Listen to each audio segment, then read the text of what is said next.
Assalamualaikum warahmatullahi wabarakatuh.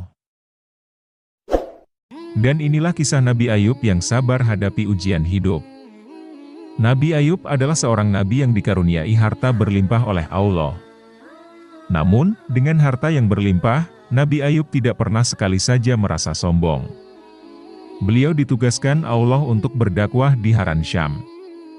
Nabi Ayub masih keturunan dari Nabi Ishak dan ayahnya adalah seseorang yang kaya raya. Ayahnya memiliki peternakan serta perkebunan yang luas dan saat ayahnya wafat, semua itu diwariskan ke Nabi Ayub. Meskipun hidup dengan limpahan karunia dari Allah, tidak membuat Nabi Ayub luput dari ujian dan cobaan. Nabi Ayub adalah keturunan orang kaya yang diwariskan ayahnya setelah wafat. Nabi Ayub menikah dengan cucu Nabi Yusuf yaitu Rahmah. Mereka hidup bahagia dan dikaruniai banyak anak. Istri Nabi Ayub ini yang selalu perhatian dan sabar dalam mengurus suaminya. Ia memuliakan Nabi Ayub dan tak lupa akan kebaikan serta kasih sayang sang suami kepadanya. Karunia lainnya yang dianugerahi Allah kepada Nabi Ayub adalah hewan ternak yang banyak, kebun yang luas, taman-taman yang indah dan harta lainnya yang semakin melimpah. Hidup dengan harta yang banyak justru tidak membuat Nabi Ayub lalai dan sombong, melainkan semakin banyak hartanya semakin dermawan beliau kepada orang lain. Semakin banyak karunia Allah kepadanya, semakin taat Nabi Ayub dan keluarganya kepada Allah. Akhlak mulia menghiasi diri Nabi Ayub, sehingga Nabi Ayub dihormati dan disukai banyak orang. Nabi Ayub sangat paham jika kekayaan yang dititipkan Allah kepadanya harus dipergunakan sesuai dengan ketentuannya. Iblis mulai mengancam Nabi Ayub.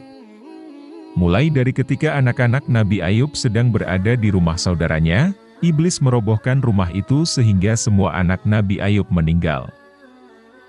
Nabi Ayub yang mendapat kabar jika semua anaknya sudah meninggal, menerimanya dengan sabar dan tenang.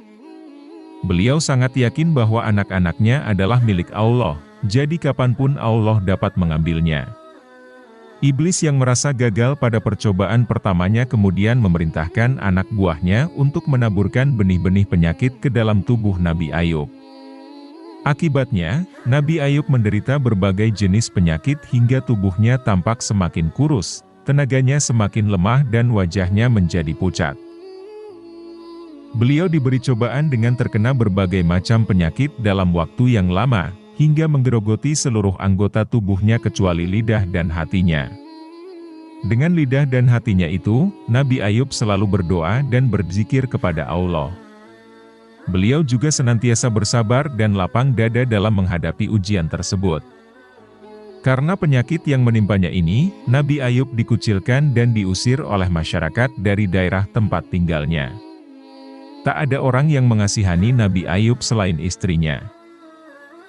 Iblis berencana menghasut istri Nabi Ayub dengan menyamar sebagai teman dekat Nabi Ayub.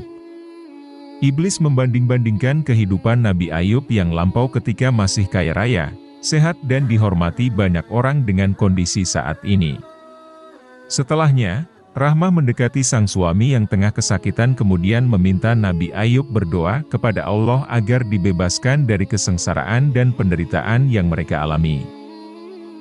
Dan Nabi Ayub menjawab, "Aku malu memohon kepada Allah untuk membebaskan kita dari kesengsaraan dan penderitaan ini.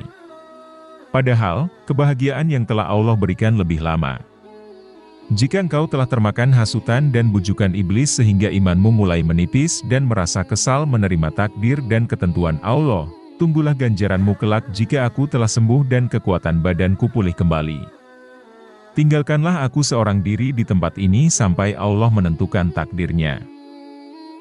Istrinya pun terkejut saat mendengar ucapan Nabi Ayub. Kemudian dengan ikhlas hati si istri berjuang untuk bekerja pada orang lain agar bisa memperoleh upah untuk kehidupan mereka. Tetapi sedihnya tak ada masyarakat yang mau mempekerjakan istri Ayub karena mereka tahu bahwa ia adalah istri seorang yang berpenyakitan. Mau tidak mau, istrinya menjual salah satu kepang rambut miliknya kepada seorang putri pejabat yang kemudian ditukar dengan makanan yang banyak. Sesampainya di rumah, Nabi Ayub menolak makanan itu seraya bertanya, "Dari mana engkau dapatkan makanan ini?" Sang istri menjawab, "Aku bekerja pada beberapa orang." Esok harinya, istri Ayub tidak menemukan pekerjaan kembali. Dan ia lagi-lagi menjual kepang rambutnya yang satunya untuk ditukarkan dengan makanan. Setelahnya, ia membawa makanan itu ke suaminya, dan lagi Nabi Ayub menolak. Nabi Ayub tidak akan memakannya makanan itu sampai sang istrinya memberitahukan apa yang dilakukannya dan dari manakah asal makanan itu.